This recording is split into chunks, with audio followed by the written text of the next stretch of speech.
Assalamualaikum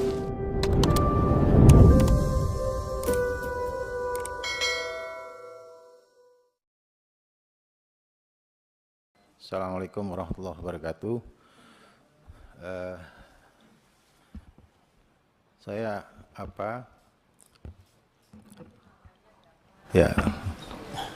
belum dikenal Bu ya.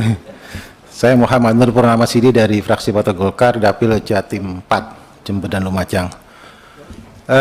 Saya mengikuti materi rapat-rapat ini sehingga saya sudah berkali-kali, dan memang yang menjadi kata kuncinya apa yang kami perjuangkan ini belum ada hal yang sama lah dengan pemerintah dalam hal anggaran segala macam. Alhamdulillah saya melihat ada niatan baik dari pemerintah untuk menyiapkan semuanya, cuma kemudian dalam hal aspirasi sampai sekarang menurut saya pemerintah baru mengakomodir di bawah 10% dari aspirasi kami. Ya, kami ini dilantik berdasarkan Undang-Undang MD 3. Jadi wajib memperjuangkan aspirasi dapilnya masing-masing. Ya, kalau kami tidak melaksanakan berarti kami melanggar undang-undang. Ya, itulah yang alasan yang bapak-bapak pakai kalau bapak-bapak mengangkat bapak-bapak melanggar undang-undang. Kami juga melanggar undang-undang kalau nggak melaksanakan ini. Nah, padahal pemahaman kami kita bisa amandemen, bisa macam-macam, bisa. Untuk Omnibus Law aja berapa puluh dan berapa ribu pasal bisa kita lakukan untuk investasi ekonomi. Tapi untuk investasi sumber daya manusia itu nggak kita lakukan menjadi opsi. Ya, sama sekali tidak ada opsi itu. Nah, jadi bagi saya coba mulai geser juga. Saya geser, oke lah, coba saya rasionalisasi tentang P3K. Ternyata sampai hari ini pun afirmasi baru 75 poin. Sudah berapa kali kita rapat itu? Itu pun belum dilaksanakan. Berarti saya nggak yakin ada etikat baik gitu. Gitu loh. Terkait dengan afirmasi aja nggak dian. Kemarin ada alasan kalau kita bongkar-bongkar SK lagi terkait dengan masa pengabdian ribet katanya. Gimana pemerintah menyatakan ribet? Nggak bisa begitu. Jadi mari kita buat opsi yang itu. Tadi saya lihat misalnya dari pengangkatan ASN mulai tahun 2008 sampai 2000 berapa itu, semua diangkat ASN, tapi tiba-tiba setelah moratorium di tahun sekarang tidak ada ASN. Nah, ada tren baik sebelumnya tapi ada tren nggak baik. Nah, ini maksud saya itikat baiklah. Jadi afirmasi saja sampai sekarang tentang 3T saja sampai sekarang pun afirmasi masih itu aja. Nggak ada kemajuan pimpinan. Jadi menurut saya kembali kepada itu. Jadi sebenarnya yang diinginkan oleh yang kami perjuangkan ini adalah bagaimana kemudian teman-teman yang sudah mengabdi itu bisa diangkat menjadi PNS, itu titik. Nah, kalau kemudian kita merasionalisasi, ayo, tapi bergerak, jangan diam gitu. Ini kan diam, 75 poin terus sampai sekarang. Nggak ada afirmasi lagi. Terus benar alasan besok entar lagi akan ditutup pendaftaran. Kenapa nggak bisa ditunda? Ini untuk kepentingan lebih besar dari katanya Pak Prof Yunus itu. Kita ingin menyelesaikan bahwa isu tentang honorer selesai tahun ini sudah. Jangan ada lagi isu lain di tahun-tahun berikutnya, kan begitu. Kenapa? Hanya urusan teknis kemudian kita mengorbankan hal lain yang lebih substantif. Nah, saya pikir itu pimpinan. Terima kasih. Assalamualaikum warahmatullahi wabarakatuh. Terima kasih. Assalamualaikum warahmatullahi wabarakatuh. Selamat pagi menjelang siang. Salam sejahtera. Salam. Om Swastiastu. Namo Buddhaya. Salam kebajikan.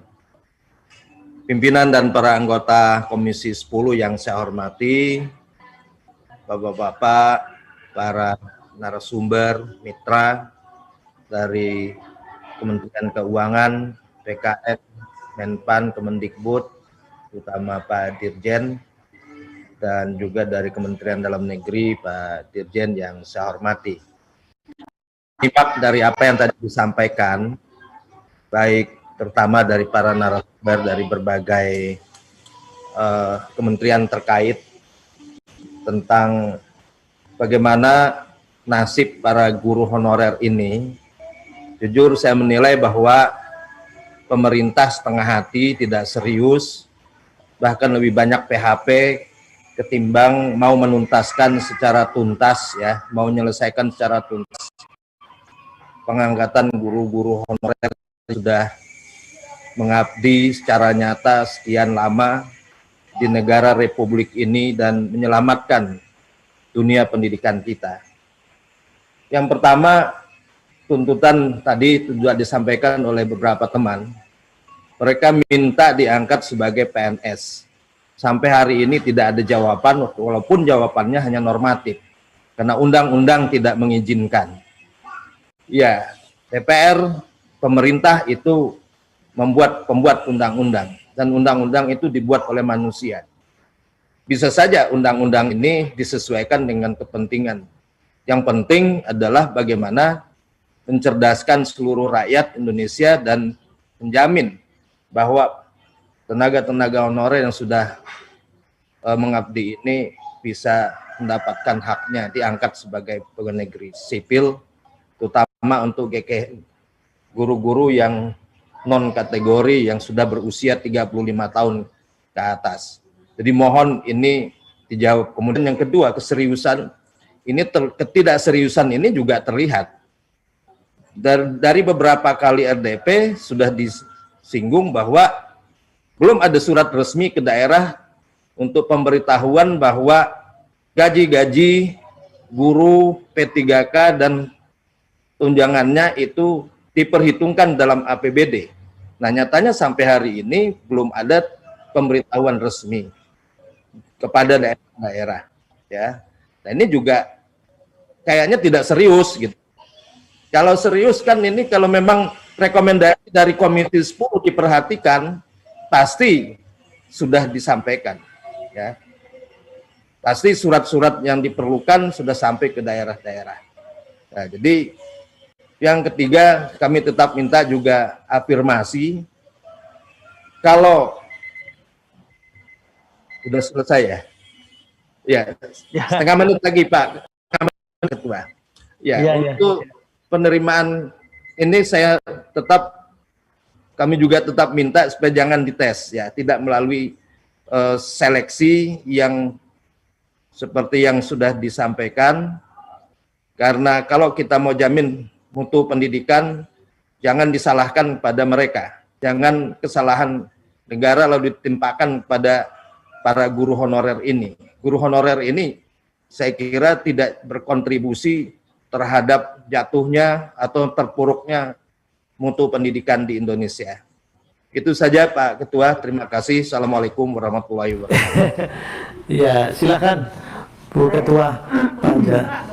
Terima kasih Pak Fikri. Sebenarnya saya tadi merasa bahwa teman-teman Komisi 10 sudah sangat komplit ya menyampaikan, terutama yang terakhir Bu Wakil Ketua yang cantik Bu Hetiva, ya. Jadi sebenarnya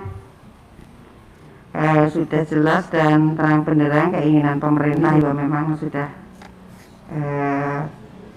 berjalan, begitu hanya lambat. Nah, nanti mungkin kita harus barengan ya teman-teman dari Komisi 10 dari seluruh fraksi ini untuk menyampaikan ke rapat paripurna